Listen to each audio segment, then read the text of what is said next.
17, nós vamos ler, mas só para a gente relembrar, né? Porque é importante a gente relembrar o que a gente falou na semana passada. E na semana passada nós falamos a respeito da preocupação de João com as incertezas, né, que havia no coração dos irmãos quanto à salvação. E se a gente pensa que aquilo é um problema somente daquela época, nós estamos enganados, queridos, porque, na verdade, isso é um problema muito comum nos dias de hoje também, né? Muito comum nos nossos dias, pessoas que estão dentro da igreja. Então, muitas pessoas que estão dentro da igreja hoje ainda lutam com isso no seu coração, mesmo hoje, com esta incerteza, com essa insegurança no seu coração. Algumas talvez até com motivação justa, porque não têm andado como devem andar, porque não têm andado como a Bíblia tem ensinado.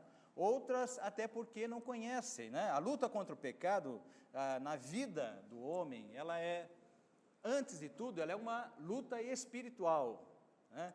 Por isso a melhor maneira de nós vencermos é entregando a nossa vida a Cristo, é confiando no Senhor, confiando na palavra de Deus, confiando naquilo que nós aprendemos da palavra de Deus, confiando que Deus tem o cuidado da nossa vida e que o que Deus quer estar presente em todos os momentos da nossa vida. Às vezes nós passamos por lutas, por situações, algumas vezes motivadas pelas nossas próprias decisões, outras vezes não, né? Nós vemos isto como exemplo na própria vida de Jó e de outras pessoas que passaram por situações que não foi necessariamente causada por alguma coisa que eles fizeram, né?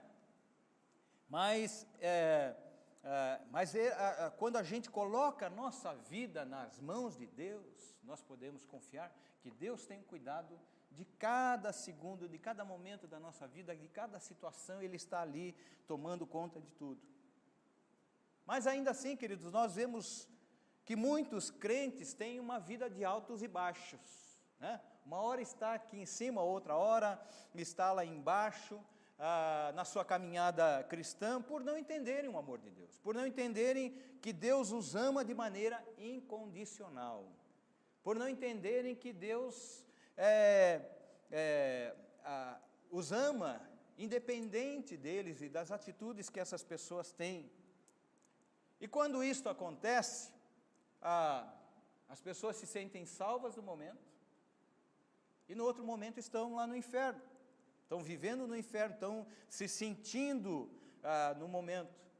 No momento eles têm a certeza da salvação, e no outro momento a incerteza bate no coração das pessoas.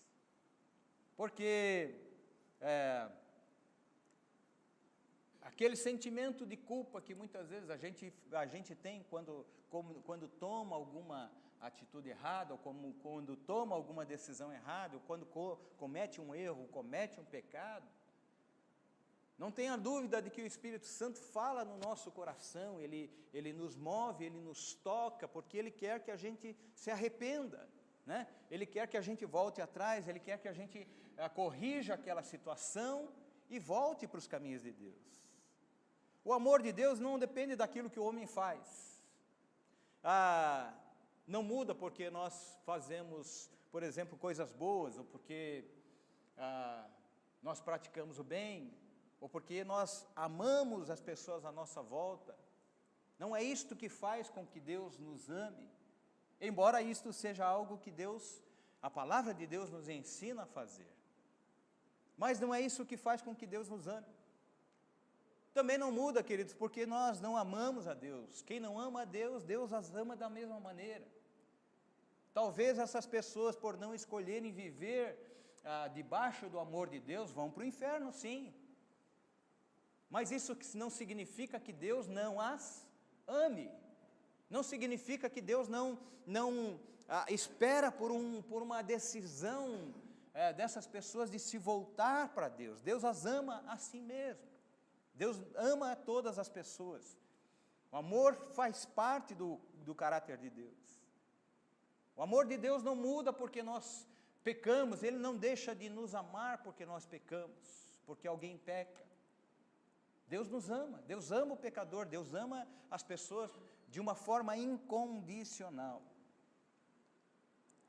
O pecado é algo que está presente na nossa vida e que nós, mudando um pouquinho a palavra que eu tenho usado aqui, né, que nós estamos sujeitos, mas eu digo que nós estamos em perigo de praticar, porque ele está à nossa volta.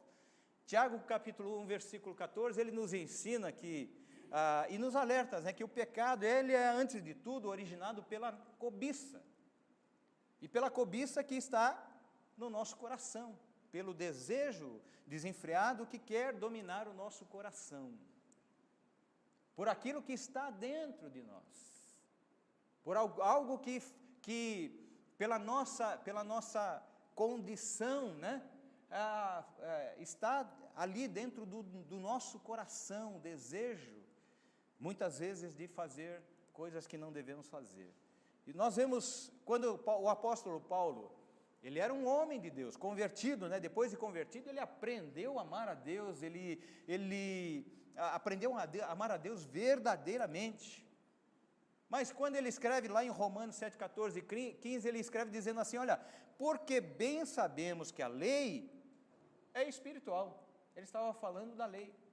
Ele estava dizendo, olha, a lei que Deus nos deixou, ela é uma lei boa. E é uma lei espiritual. E aí ele completa dizendo, eu, todavia, sou carnal, como todos nós.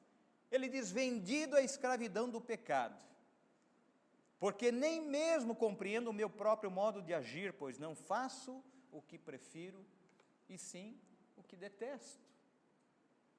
Eu não tenho dúvidas, queridos, de que a maioria de nós, ou a maioria dos crentes, desejam fazer a vontade de Deus, desejam fazer as coisas certas. Paulo está dizendo, olha, isto é algo que está dentro, é o desejo desde que eu me converti, é o desejo do meu coração fazer aquilo que agrada a Deus, é o desejo do meu coração, do teu coração, era o desejo de Paulo, do coração de todos nós.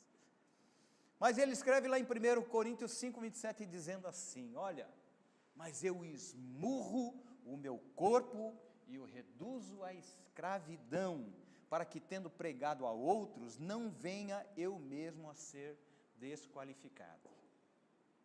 Ele está dizendo aqui, olha, essa luta também, eu disse que é uma luta espiritual, mas ela é também uma luta na carne, de escolha, de decisão que a gente faz, de escolhermos entre sermos escravos do pecado ou de sermos escravos de Cristo.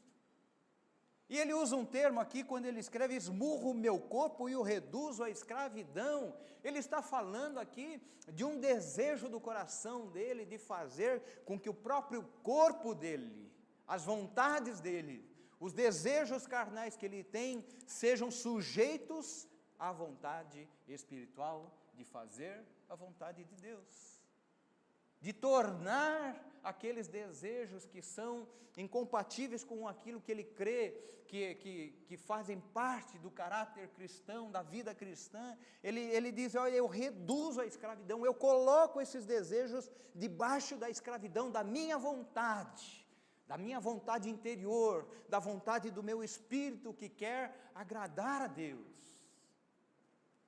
Eu reduzo a escravidão, para que eu mesmo não venha a ser desqualificado. Porque embora a gente possa levar uma vida cristã durante grande parte do nosso tempo, em algum momento nós podemos estar desqualificados até mesmo para a salvação, queridos, por abandonarmos a nossa fé. A Bíblia diz que muitos apostatarão no final dos tempos, muitos abandonarão a fé, por causa de vários fatores, por causa do tempo da tribulação, por causa do tempo do sofrimento, das dores, muitos abandonarão a fé, muitos perderão a salvação por causa disso. Então, queridos, essa luta também é uma luta na carne, e é uma luta que nós precisamos aprender, porque, como eu disse, nós estamos em perigo de pecado. João sabia dessas dificuldades do homem muitas vezes se manter íntegro, quando enfrenta os desejos do próprio coração, os desejos da carne. Ele escreve então lá em 1 João, que eu já li tantas vezes para vocês, 1 João capítulo 2, versículo 1, dizendo assim: filhinhos, eu vos escrevo essas coisas, para que não pequeis. Esse tem que ser o desejo do seu coração, desejo de submeter o pecado à vontade do teu espírito que deseja agradar a Deus, do teu interior, que foi renovado, que foi restaurado, que foi transformado. Submeter esse desejo à sua vontade, a vontade de agradar a Deus e não pecar, ele está dizendo. Escrevo isto alertando vocês para que vocês não pequem. Mas se todavia alguém pecar, nós temos um advogado junto ao Pai, Jesus Cristo justo. Ele sabe das dificuldades que nós temos muitas vezes de lutar contra determinadas situações. Mas isso aqui, queridos, não se transforma numa carta de alforria para a nossa condição de pecar. Ele não está dizendo aqui, olha, não tem problema se você pecar. Ele não está dizendo isso. Ele está dizendo que nós devemos buscar incessantemente na nossa vida fazer a vontade de Deus. Mas se em algum momento da nossa vida nós sucumbirmos aos nossos desejos carnais e pecarmos, nós temos um advogado junto ao Pai, o Jesus Cristo justo.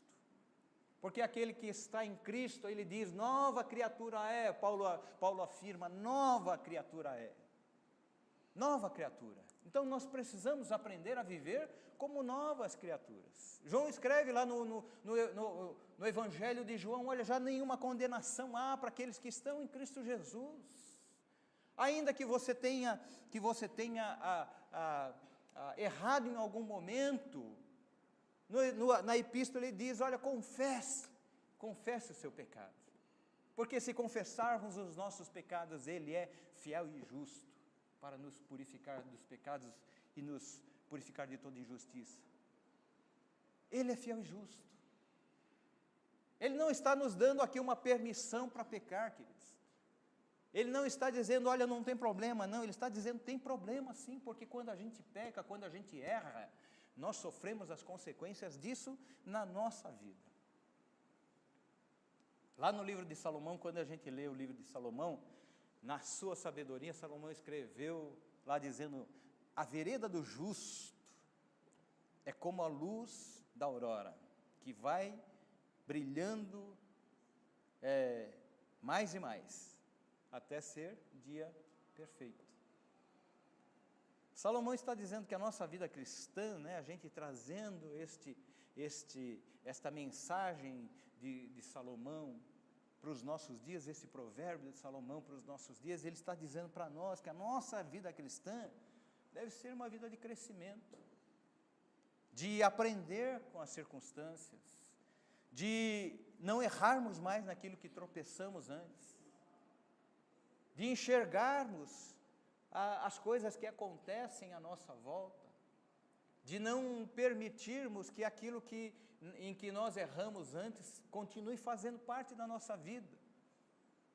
Nós precisamos estar atentos, estar sempre alertas, porque o diabo ele sempre vai tentar coisas contra a nossa vida, especialmente sobre aquelas áreas que ele sabe que você de alguma forma não tem ainda domínio sobre ela, ou que você acha que não tem domínio sobre ela.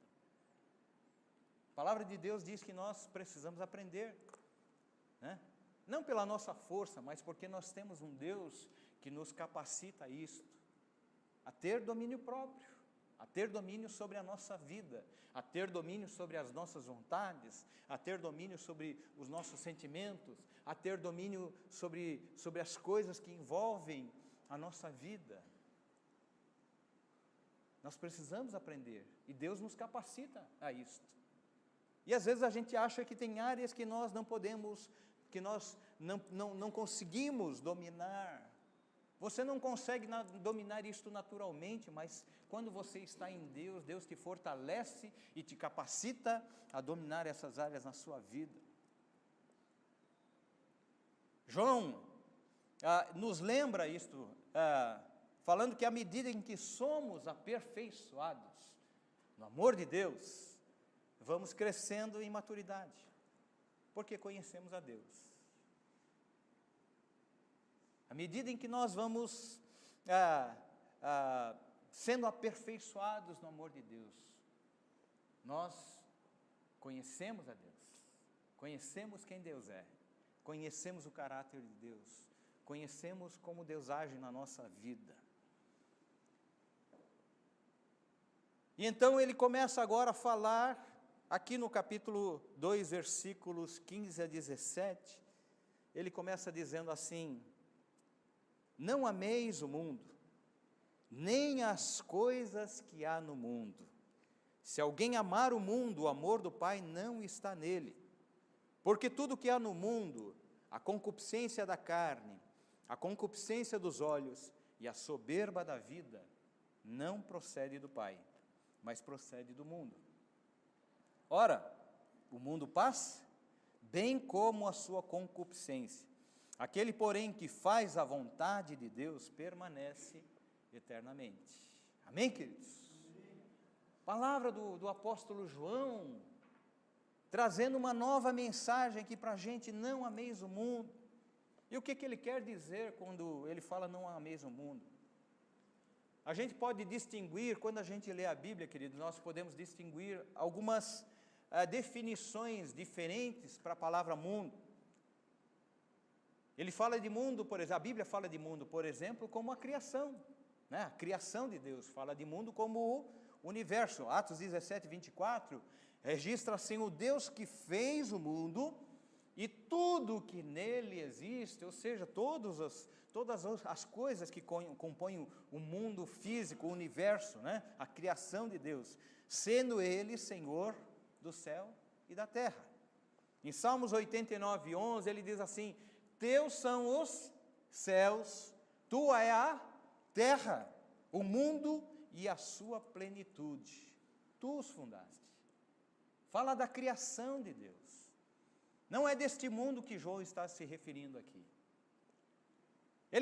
A Bíblia fala também do mundo referindo-se à humanidade, aos homens, a todos os seres humanos, de uma maneira geral. Quando João registra lá, em João 3,16, dizendo: olha, porque Deus amou o mundo de tal maneira, que deu o seu Filho unigênito, para que todo aquele que nele crê, não pereça, mas tenha vida eterna. Ele está falando aqui de pessoas, da humanidade, do homem, dos seres humanos. Deus amou o mundo, Deus amou o universo de pessoas, a multidão de pessoas, todas as pessoas. Ele está dizendo: Deus amou todas as pessoas de tal maneira, e Ele fez isso independente dessas pessoas entregarem a sua vida a Cristo ou não, mas Ele diz: Deus amou o mundo de tal maneira, Deus amou esse monte de gente de tal maneira, que entregou o seu Filho unigênito, para que todo aquele que nele crê. Ele deu o caminho. Ele disse: eu amo a todos e quero que todos cheguem ao arrependimento, quero que todos cheguem a se converter, quero que todos sejam salvos.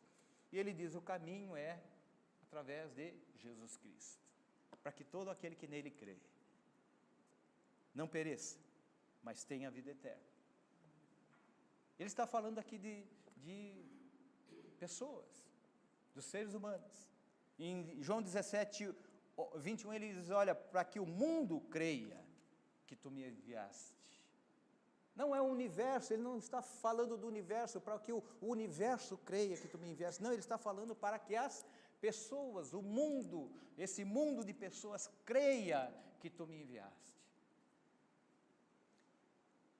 Em algumas partes da Bíblia, a Bíblia cita também mundo como se fosse um tempo, um período, uma era. Mateus 13, 22 diz assim: Jesus estava falando aqui sobre a parábola da semeadura, né? Parábola da semente. E ele estava dizendo assim, o que foi semeado entre os espinhos é o que ouve a palavra. Porém, os cuidados do mundo, ele está falando dos cuidados deste tempo, desta era, deste período de tempo, os cuidados do mundo e a fascinação das riquezas sufocam a palavra, ficando infrutífera. Então, queridos, nós vemos aqui que o apóstolo João, quando ele usa a palavra mundo no capítulo 2, versículo 15, ele usa essa palavra com o significado de um mundo incrédulo, um mundo que se opõe a Deus, um mundo que se rebela contra Deus, um mundo que está em pecado. Ele está falando de um mundo que decidiu não viver debaixo da graça de Deus. Em João 5,19, 1 João 5,19, ele escreve lá no finalzinho dessa primeira epístola, ele escreve dizendo assim, olha, sabemos que somos de Deus, e que o mundo jaz no maligno. Este é o tempo do maligno, ele está dizendo. O mundo jaz no maligno.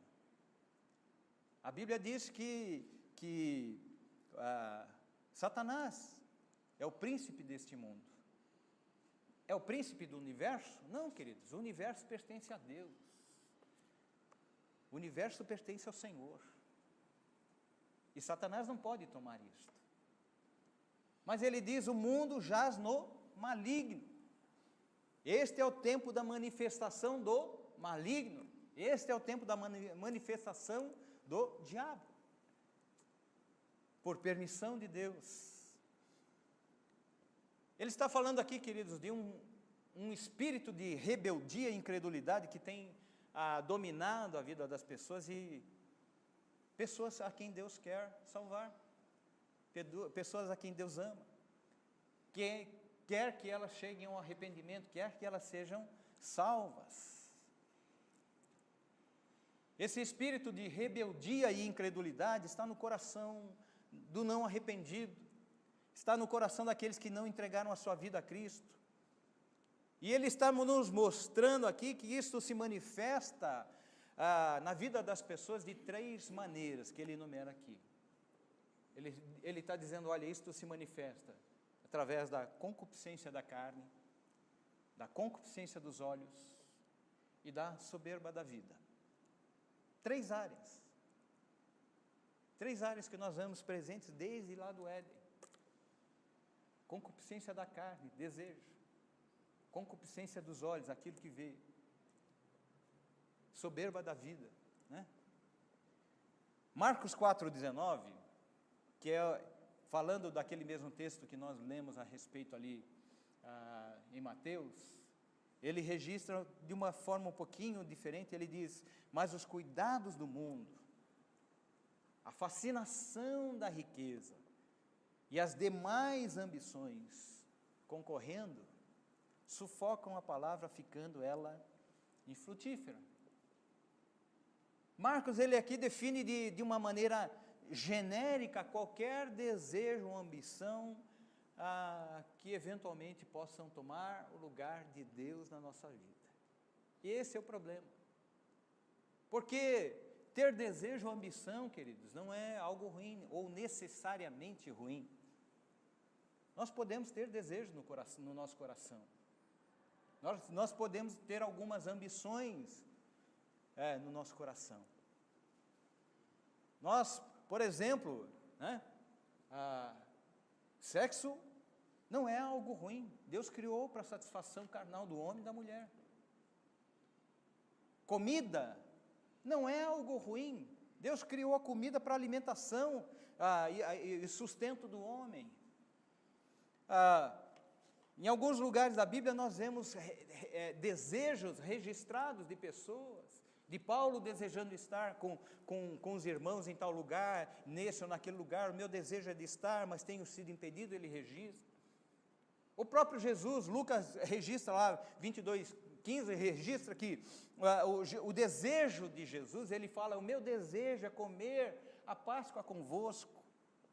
Ele queria comer a Páscoa com os discípulos. Então, nem todo desejo é ruim, nem todo desejo se transforma em algo pecaminoso na nossa vida. Mas quando isso se transforma num desejo desenfreado, num desejo sem controle, isso é um problema sério. A cobiça ou a concupiscência que João se refere aqui, é o desejo desmedido de satisfação carnal, é o desejo desmedido em qualquer área da nossa vida, fora dos padrões bíblicos. A gula é uma necessidade de satisfação carnal, que é uma cobiça. A Bíblia coloca isto como uma cobiça. O sexo fora do casamento é uma cobiça. Desejo pelo que é proibido. Quando Paulo escreve aos Romanos, lá no capítulo 1, versículo 24, ele diz que por causa do pecado, Deus entregou o homem às suas próprias concupiscências. Entregou o homem aos próprios desejos. Isso traz algumas consequências trágicas na vida do homem. Porque por causa do pecado, o homem se sente livre para fazer qualquer coisa. E grande parte dessas coisas fogem dos padrões bíblicos, fogem daquilo que é vontade de Deus, e trazem consequências desastrosas para a vida das pessoas. A Bíblia mostra aqui, queridos, que é um conflito, uma guerra sendo travada no nosso interior, e que ela se manifesta ou em fazer a vontade de Deus, ou em fazer a vontade da carne.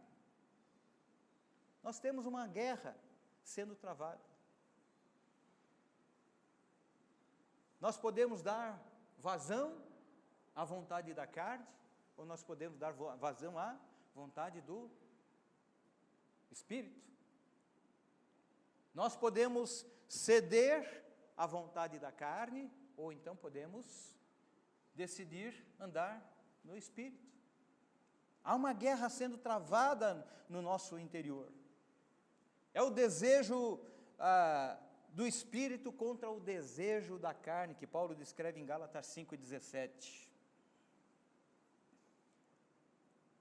Embora João utilize aí a palavra amor, ele demonstra aqui para a gente que há uma forte divergência entre viver na luz ou viver em trevas, entre viver a verdade ou viver a falsidade, entre amar a Deus e amar o mundo, que é o que ele traz de mensagem aqui. Ele está falando, queridos, aqui de amar as coisas mundanas que se manifestam em contrariedade à vontade de Deus na minha vida e na sua vida. A Bíblia diz que Deus ama a todos, ama todas as pessoas. O amor de Deus, ele não tem barreiras, ele não tem fronteiras. João aqui, ele está falando, queridos, sobre o apego desenfreado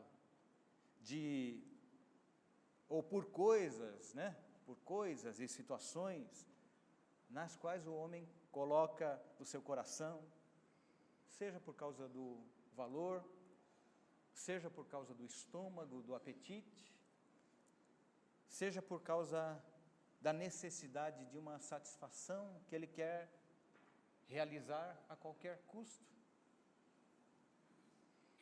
Algumas pessoas têm sido controladas pelos desejos, pelo apetite, ou por coisas que ela vê como preciosas aos seus olhos.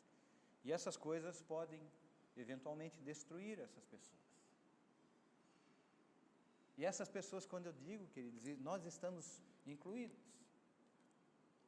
porque nós podemos passar por situações assim. Nós estamos em perigo também de viver situações como esta na nossa vida. Paulo, ele escreve em Coríntios 6,10, ele escreve sobre a cobiça numa área específica, quando ele diz, olha, o amor ao dinheiro é a raiz de todos os males. E alguns, nessa cobiça, ele diz, se desviaram da fé e a si mesmos se atormentaram com muitas dores.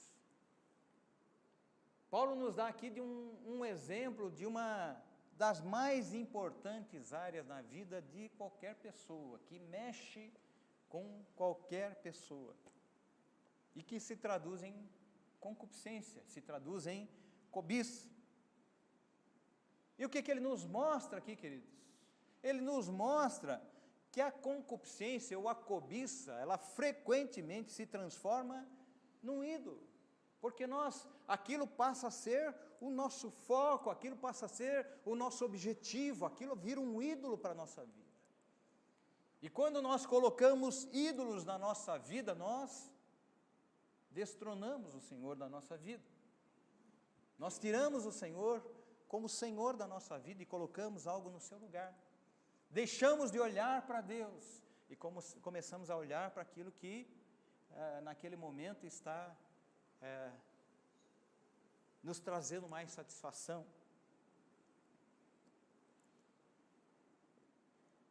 O mesmo acontece em outras áreas. Ele está dando um exemplo aqui da área financeira, mas eu entendo, queridos, que isso acontece em todas as áreas da nossa vida. Coisas que podem se transformar em ídolo para nós, coisas que a gente coloca o nosso coração, o nosso desejo, e muitas vezes a gente acaba perdendo o melhor de Deus, porque quando isso acontece, por mais que a nossa boca diga que ame a Deus, nós falamos com a nossa boca que amamos a Deus, nós estamos dentro da igreja, nós estamos ouvindo a palavra de Deus, toda semana, todo domingo, durante a semana, nós estamos ouvindo, algumas pessoas, até mesmo dentro de casa, pegam uma Bíblia para ler, dizem que amam a Deus, mas ele diz, olha, se há algum ídolo na tua vida, você diz com a tua boca, mas aquilo que você vive não reflete o que você diz. E às vezes a gente faz isto até mesmo sem perceber que está fazendo. O diabo é muito astuto, queridos. O diabo é muito astuto. Eu recebi uma mensagem maravilhosa esses dias, falando de coisas maravilhosas e elencando várias coisas lá. Eu não vou falar o que é, né? Mas elencando várias coisas boas, e lá no meio das coisas boas, exaltando algo que a Bíblia condena. E isto é uma mensagem de cristão para cristãos, que nem percebem que dentro de uma mensagem que parece ser muito boa, está algo que tem a tendência de contaminar o coração, de contaminar o meu coração e o seu. E você olha para aquilo e lê todas aquelas coisas e diz, nossa, que coisa maravilhosa, tudo isso está acontecendo, nós estamos vivendo no céu, e lá está uma mensagem, que contraria a palavra de Deus, que contraria a vontade, mas é que ela é colocada de uma maneira, como se aquilo lá fosse uma coisa boa, porque o fundamento daquilo, porque o que está por trás daquilo, não, é uma coisa boa, é respeito pelas pessoas, é isso. Não se trata disso, queridos. Se trata da mensagem que existe por trás disso. Ele nos mostra que em outras áreas da nossa vida nós estamos sujeitos a viver situações assim. Nós lemos lá no livro de Mateus, capítulo 6, 22, Jesus chama a atenção para aquilo que os nossos olhos veem. Ele diz assim: são os olhos a lâmpada do corpo. Se os teus olhos forem bons, todo o teu corpo será luminoso.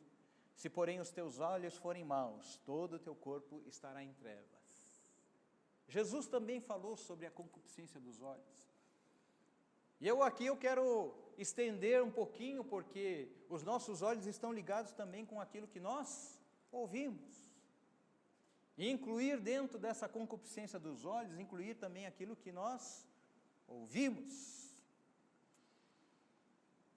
Eva foi atraída por aquilo que ela viu e desejou, e por isso pecou. Davi foi atraído por aquilo que ele viu e desejou, e por isso pecou. O rei Acabe também foi atraído por aquilo que ele viu e desejou, e por isso ele pecou. Hoje, queridos, nós temos sido invadidos por mensagens, por uma série de conceitos mundanos que têm o objetivo de relativizar os valores bíblicos, que têm o objetivo de transformar os valores bíblicos, e em muitas situações até mesmo negar esses valores como algo bom, porque as pessoas falam: não, isso aqui não tem nada a ver conosco. O que a Bíblia ensina é utopia, o que a Bíblia ensina não faz parte da nossa realidade. Tantas pessoas que, eu falei para vocês, né, que aquele rapaz que escreveu lá, que não sabe nem do que está falando, coitado, não sabe nem do que está falando, e coloca mensagens lá: que Deus é esse? Deus não existe. Que amor é este? E as pessoas não sabem, não conhecem, precisam conhecer. Ontem à noite eu estava reunido com alguns irmãos, e um deles estava dizendo para mim que foi fazer um trabalho numa comunidade, na verdade era um asilo, né? um asilo de pessoas idosas aí, só de alemães, né? E ele falou: olha, um lugar maravilhoso, de cuidado. O asilo, na verdade, parece realmente uma casa, né? Porque cada pessoa tem o seu quartinho lá, tem uma pessoa para cuidar dele, não é uma pessoa para cuidar de um monte de gente, não, mas cada pessoa tem o seu cuidador. E que eles foram lá para pregar o evangelho para essas pessoas. E quando eles iam convidar as pessoas para virem para a reunião, para o culto, eles diziam: olha, nós vamos ter uma reunião, vamos cantar algumas músicas, e depois nós vamos falar de Jesus. E diz que um deles olhou para ele e falou: mas quem é Jesus? Ele pensou: bom, acho que pela idade ele deve estar com Alzheimer, né? Já não se lembra mais das coisas. Não é possível que ele não tenha ouvido falar. Depois ele foi conversar com o enfermeiro e falou: não, ele é muito lúcido. Esse senhor é muito lúcido, ele não tem problema nenhum. E ele disse com todas as letras: quem é Jesus? Eu não ouvi falar dele. Pessoas que não ouviram ainda falar de Jesus, pessoas que precisam ouvir, e que a gente precisa, com a nossa vida, queridos, pregar o evangelho para essas pessoas, através da nossa vida. O mundo, ele tem sido invadido com conceitos mundanos que têm esse objetivo de realmente desvalorizar as coisas que a palavra de Deus nos ensina. Nós podemos ver na mídia, de um modo geral, na mídia televisiva, na mídia, nos rádios, nas mídias sociais, via internet, em todos os lugares, nós podemos ver uma espécie, não, evidentemente não chamam assim, né? Porque não faz sentido você chamar atenção para isso. Mas nós podemos realmente ver uma campanha subjetiva nessas mídias, que, em geral, o objetivo é fazer uma lavagem cerebral nas pessoas. As pessoas lá fora acusam os pastores e igrejas de fazerem lavagem cerebral na vida das pessoas, porque se prega a palavra de Deus. Eles dizem que isso é lavagem cerebral. Agora, eles não chamam de lavagem cerebral o que é feito na mente e no coração das pessoas, querendo transformar aquilo que é uma coisa natural, o senso, né, de certo e errado, aplicando novas maneiras e novos modos de viver, que contrariam aquilo que a Bíblia nos ensina. Uma campanha que tem sido disseminada aí de maneira sorrateira, e que quer fazer com que as pessoas aceitem o que é ruim como bom, o que é podre como saudável. E muitas vezes a gente tem ouvido essas coisas e tem aceitado isto, e muitos crentes têm ouvido isso e têm dado atenção a essas coisas, e não têm se apercebido que isto tem afastado as pessoas de Deus. Nós estamos sujeitos a essas coisas, e nós precisamos aprender a nos separar dessas coisas. Saber que isto pode contaminar o nosso coração, então nós precisamos filtrar estas coisas na nossa vida. Nós vivemos nesse mundo, estamos nesse mundo, mas a Bíblia diz que nós não somos desse mundo. Se fomos salvos, se entregamos a nossa vida a Cristo, queridos, eu sei que eu tenho uma vida, eu tenho uma esperança, eu tenho a minha vida no porvir garantida lá com Deus, mas eu preciso perseverar. Aquele que perseverar até o fim, esse será salvo, é o que a Bíblia diz. Eu não posso me deixar enganar por situações, porque não, realmente isso não tem problema, isso não causa nada na minha vida. Era isso que os gnósticos, os falsos mestres, na época de João, estavam fazendo. O que eles estavam fazendo era subverter os valores bíblicos, que aos poucos estava se tornando relativo até mesmo para os cristãos, como acontece nos dias de hoje. Quando você ouve muita gente dentro da igreja achando que, não, isso aí não tem problema. A Bíblia diz que tem problema, mas ele fala, não é bem assim. Isso é apenas uma interpretação. Não, a Bíblia não quer dizer isso.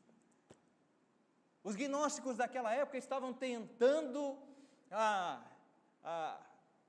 ensinar para as pessoas que pecado não tem problema. Importa é o seu coração e a ligação do seu espírito com Deus, o resto não importa.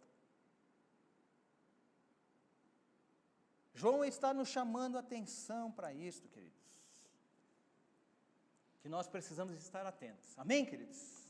Amém. Nós precisamos estar atentos a essas coisas na nossa vida. Porque nós podemos ser apanhados por isto também. Em geral, essas coisas são muito atrativas, ou não? Hein? Em geral, essas coisas cativam o nosso coração. É como sorvete, né? Você olha para o sorvete, você tem vontade de ir lá e comer, ou não? Acho que pouca gente não gosta de sorvete aqui, né? Mas às vezes a gente tem que tomar uma decisão, né? Ontem me ofereceram sorvete, estou falando de sorvete porque foi uma luta ontem. Botaram um prato de sorvete assim na minha frente, aquela tentação ali, e eu falei, não, eu decidi que não vou comer sorvete, e não vou comer sorvete. Não é porque é pecado não, queridos, não tem nada de pecado disso, estou apenas exemplificando. Não tem problema comer sorvete, viu? Mas são coisas que nos atraem. São coisas que, em geral, nos atraem. São coisas que, geralmente, nós carnalmente desejamos. E que o diabo sabe disso. E que ele vai colocar como uma oferta ali para você. Era isso que os falsos mestres da época estavam fazendo. É isso que nós vemos hoje de uma maneira muito sorrateira. E às vezes, dentro das igrejas, as pessoas têm aceitado isto como sendo uma coisa natural. O que nós temos visto e ouvido que tem atraído o nosso coração, os nossos olhos? Concupiscência da carne, concupiscência dos olhos, cobiça por alguma coisa que não deve fazer parte da nossa vida. Ele fala por último da soberba da vida. Soberba da vida, ele fala aqui sobre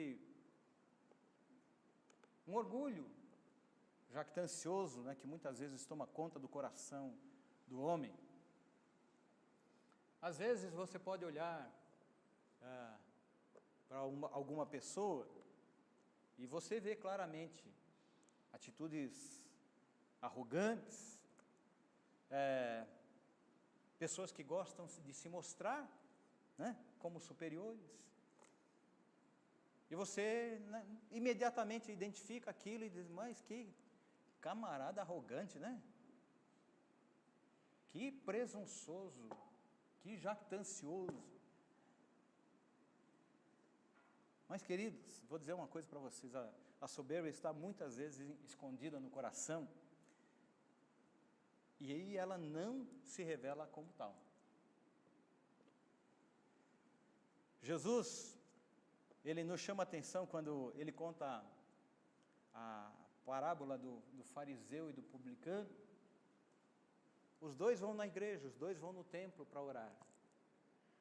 Os dois vão ali para, em tese, buscar a Deus. O fariseu senta lá na primeira fileira. Quer que todos vejam que ele está ali. Quer que todos vejam que ele está ali fazendo a parte dele. Também não tem problema se nenhum sentar na primeira fileira aqui não, viu, queridos? Não é por causa disso. Mas ele se senta lá na primeira fileira porque ele quer que todos vejam lá que ele está lá. O publicano chega assim devagarinho, senta lá no final, nas últimas cadeiras, longe de todo mundo, porque ele não se sente digno de estar naquele lugar. E aí, a Bíblia diz assim, né, a oração do fariseu, ele diz, a Bíblia diz que ele ora de si para si mesmo, né? Ele ora de si para si mesmo, falando no seu coração. Ele não está dizendo para os outros, olha gente, eu tenho orgulho de mim, né? Ele está se mostrando, mas não está dizendo. A Bíblia diz que ele ora de si para si mesmo, dizendo, ó Deus, graças a Deus porque eu não sou como os demais homens, roubadores, injustos, e adúlteros, e nem ainda como aquele publicano lá, ó, porque ele já olhou para o publicano, porque o publicano era coletor de impostos, porque o publicano era odiado pelos judeus, embora fosse judeu também. Ele já olhava para o publicano que estava lá, eu sei o que você está fazendo, você está pecando, ele já estava condenando o publicano ali. Você não tinha que estar aqui. Fala, Senhor, eu não sou nem ainda como aquele lá. E o publicano lá no seu cantinho, sozinho, falando, Senhor, tem misericórdia de mim. Eu sei que só o Senhor pode me perdoar. Eu sei que só o Senhor pode me salvar. Eu quero colocar minha vida nas tuas mãos. Jesus completa a parábola dizendo, olha, Se nós pensarmos bem, queridos, se nós considerarmos aquilo que o publicano falou na sua oração, nós podemos entender até mesmo que ele tinha razões para se sentir daquela maneira. Muito provavelmente ele não estava dizendo que ele não estava mentindo quando ele dizia que não era ladrão, quando ele dizia que não roubava.